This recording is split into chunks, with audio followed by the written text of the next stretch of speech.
What's up, ladies and gentlemen? James Williams, the one and only Stankonia ambassador, and I'm back. First of all, guys, I need y'all to help me get that golden plaque on the wall. So I need you to subscribe and share. I need my gold. You know what I'm saying? I need that gold. Anyway, listen, I'm back, and we're talking about the king of lizards, the king skinwalker, the king monster. I'm telling you, this guy really is the king monster. Now, two things. Number one, I'm gonna put all these in a playlist to try and help people out so they can actually see the continual conversation. I saw a comment where somebody was like, "Why don't you do this all in one video?" And I'm going to say this to you: like, you are no help to us against the lizard people because you're too lazy to watch a set of videos. How you gonna help save humanity when you can't click on a video that was from yesterday? You know what I'm saying? Nonetheless, I will put them in a playlist. Um, however, we have problems on our hands, ladies and gentlemen. Major problems on our hands. Again, the last video we talked about making sure that people listen to what was being said. And I need you to listen to what this lizard person is going to say again. Now, for those of you who are new, you're going to say no such thing as people exist. You can use the word interchangeable for whatever you want. Lizard person equals demon to me, equals the elite globalists that rule the world. I don't care how you use it. The most important thing you need to do is listen to what these people are telling you. You understand what I'm saying? Listen. Don't be silly. Listen. Now, in the last video, we saw Homie, and he was sitting there telling y'all that he didn't care about whatever religious or universal belief you had. That didn't matter because humans were hackable. And in that last video, Homeboy, right here, this dude right here, let me make him bigger so y'all can see him. Right here on the left, looking like a little mini lizard. In the last video, he was saying, he was talking about how democracy needed to be redone. And he started to use the term we. And he was like, we've gotten to the point to where human beings are hackable, right? Then he backed off the term we and said not we, but governments and corporations have gotten to the point to where humans are hackable, right? And I told you guys back then, I said, man, it takes a special type of individual to sit there and call other people we. I mean, humans. Like in my office, there's people here with me. I don't call any of them humans. I don't walk down the hallway saying, "Hey, human, how are you doing today?" You know what I'm saying? I'm like, "What's up, bro? What's up, homie? What's up, my man?" What mind, what kind of mind dehumanizes people by calling them human? I know you're going to say that don't make no damn sense. How you going to dehumanize somebody by calling them human? It's because you're outside of humanity. You look at people like they're animals, and he even said it in the video. Now, here's the freaky thing. Watch what he says now. Mind you, remember what you heard. Remember what you heard in the last video. Watch what he starts to say now. When they start, remember, towards the end of the last video, he was talking about how democracy needed to be reshaped because economies have been crashing and blah, blah, blah, blah, blah. And if we couldn't deal with the small curveball that was thrown at us, what are we going to do about what's coming next? Now, listen, let me make myself bigger so you two don't be saying nothing. Listen. One possibility is this creation of a new massive class of useless people. Another possibility is the division of humankind into different biological castes, with the rich being upgraded into virtual gods and the poor being degraded to this level of useless people. All right. I'm going to let it play again. But to put it in context for you guys, and people are like, oh, that's out of context. He's been talking about AI. End of the last video he was talking about AI and bioengineering, right? So on the tail of that, this is what this gentleman is talking about. He's talking about how AI and computers doing jobs better than humans will affect humanity from his perspective as a lizard person. And that's what he's referring to. Just so you have it in context and understanding of what's being said. Now I'm gonna shut up and let him talk. I feel there is another TED Talk coming up in a year or two. Thank you, Yuval, for making the trip. Thank you. Simple fact that people clap for this dude means every last one of them need the teeth slapped out of their mouth. But I smack the piss out of everybody in the audience. You should not be clapping for that.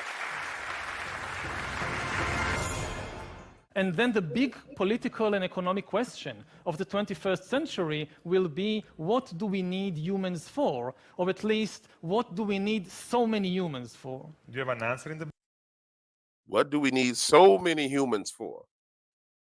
And look at that look on his face. I'm gonna make it big because y'all don't be paying. Look at that. Look at them eyes. That is not human. Look at it. And I don't mean slithering snake pupils. I mean there's no humanity in those eyes. And he just messed up when he said, watch. I'm gonna play it so you can hear him correcting himself because he said it the wrong way. And he's so excited about what he's saying. Watch this. Or at least, what do we need so will be, what do we need? And then the big political and economic question of the 21st century will be, what do we need humans for? Or at least, what do we need so many humans for? Do you have an answer in the book? You see how he started to smile? And he fought his smile? Did you see him fight the smile? This is what y'all dealing with. This is what we are dealing with as humanity. This is what we're dealing with. But dog water's crazy. But that's what you're dealing with. You see him fighting the smile. What do we need humans for?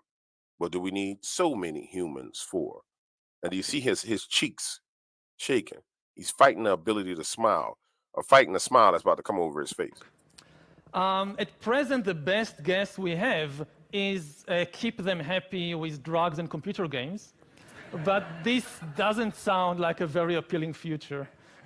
Okay, so you're basically saying in the book, and now that this doesn't the best guess for, or at least, what do we need so many humans for? Do you have an answer in the book?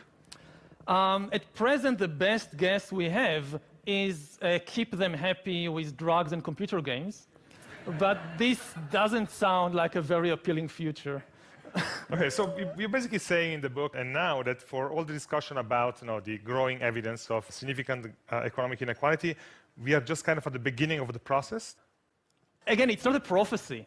It's seeing all kinds of possibilities before us. One possibility is this creation of a new massive class of useless people. Now, mind you, hold on, my audio going out. Hold on.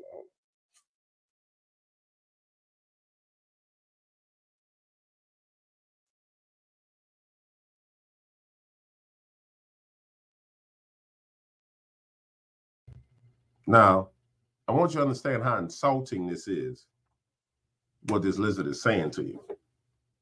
He goes on to say it's not a prophecy, but it's possibilities that are in front of you. And this is what I mean. This is when I almost go Samuel L. Jackson. So you go on and tell me it's not a prophecy, and then you say, but there's possibilities. There's endless possibilities how things can run. There's endless possibilities. When you leave your house in the morning to go to your car, I mean, literally to put your keys in the car, to crank up the car, there's endless possibilities of things that can happen from your trip from your front door to the door of your vehicle. But out of all the endless possibilities, Lizard Man highlights this. Why? Listen, why does Lizard Man highlight this? Another possibility is the division of humankind into different biological castes, with the rich being upgraded into virtual gods and the poor being degraded to this level of useless people. I feel there is another TED Talk coming up in a year or two. Thank you. Now, I don't know how many of you guys have read any books by the elite lizard people. They call you useless eaters in those books. Useless eaters is what they call you. And looks like we headed to a society where that is about to come to fruition. I mean, it truly does look like it. It truly does. Thank you for making the Political and economic question of the 21st century possibility is the division of humankind, different biological, the creation of a new class of the urban proletariat, and much of the political the proletariat. Oh my goodness. All right, guys. The problem I'm running into right now is that it looped this a couple of times. Let me go find the start of what this dude is saying. It's, I mean, he's using the language directly from every book that they've ever written. I mean, every book. I mean, he's using that direct language publicly. It used to be that this was hidden in white papers and in little books that you would find in occult bookstores. Like Homeboy is telling it straight to your face. And the thing that gets me, don't worry about me. It don't matter what you do. It's out in Hebrew, but not yet translated into I'm working on the English. translation.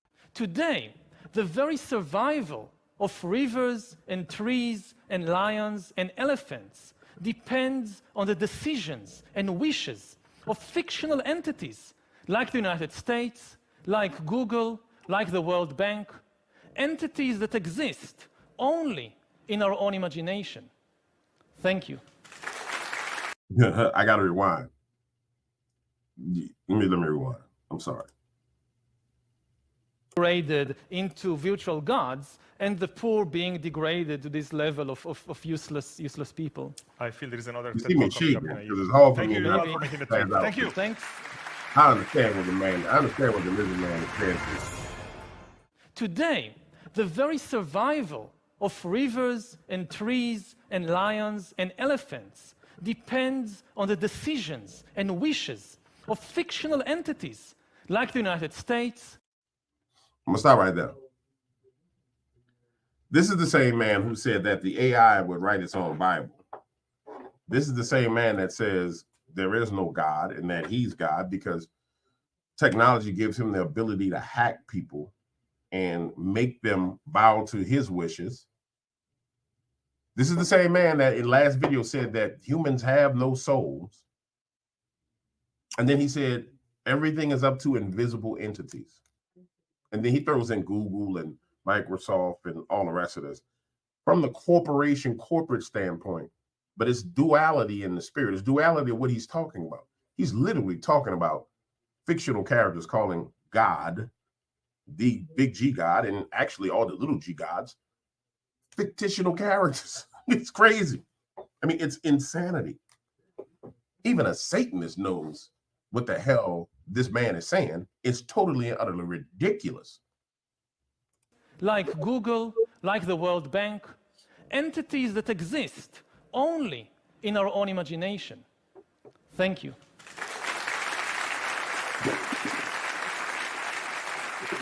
Where's the rest of the text? Where's the rest of the text? He got me pissed off. I'm here dropping markers. I wish I could just use my marker to just shoot them with a whole bunch of neon orange ink through the screen. That's how crazy this is. That's how crazy it is, ladies and gentlemen. Hold on, I'm coming back. I need to find the rest of that. I'll be right back. I told you, we don't run on those scripts. You just got to thug it out with me, man. My bad, I'm back now. I'm back. Here we go. Now, mind you, you realize I'm not saying this man's name because I know how AI algorithms work. It's bad enough they're going to say his name in the video, get flagged, bada bing, bada boom. But there's the name on the screen for those who are like, who the hell is this guy? There's the name on the screen. Look him up yourself. Look up what he has to say. King Lizard. I mean, even looking at his throat, it looked like a lizard man throat. You know what I'm saying? Then you look at the rest of the stuff that if I say here on the YouTube, not only will the YouTube flag it, but a lot of the haters will flag it and try and use it against me. So I'm not going to do that. But we're going to go into what he has to say. Now, mind you, again, keep everything in context. Everything. And I'm going to say this to you. If you're going to be a part of the Dark Waters family, if you're going to be an ambassador, like a Stankonian ambassador, you got to have some kind of memory. You can't just watch something tomorrow and forget what you watched. You know what I'm saying? You got to have some kind of memory. You got to remember. You got to remember who this is and what this person has said to you. That there is no God, that he's God. That you have no choice as to where you're going to vote or how you're going to vote or what you're going to eat because you're hackable. You got to remember what these people say to you. You know what I'm saying? When you see that face, all those things should be flooding back to you. All right. Let's go from the beginning of what he had to say. I'm sorry. I had some excerpts, but based on what I'm saying, I need to get all of it. Animals. The most important thing to know about prehistoric humans is that they were unimportant. Their That's crazy. This was in June 2015. impact on the world was not much greater than that of jellyfish or fireflies or woodpeckers.